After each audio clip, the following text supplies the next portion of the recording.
दोस्तों ये है मैकबेरी जूनियर सिरप। बात करें इस सिरप के कंटेंट्स के बारे में तो इसके अंदर पर 5 ml में लीवोसल्बूटामोल, एम्ब्रोक्सोल हाइड्रोक्लोराइड और गुआफेंसिन आता है।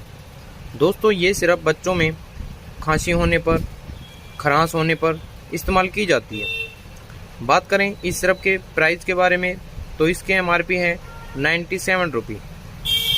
ये सिरप मैकलर्स फार्मास्यूटिकल लिमिटेड द्वारा बनाई जाती है। तो दोस्तों ऐसे ही यूजफुल वीडियो के लिए चैनल को सब्सक्राइब कर लें और वीडियो को लाइक करें। Thank you.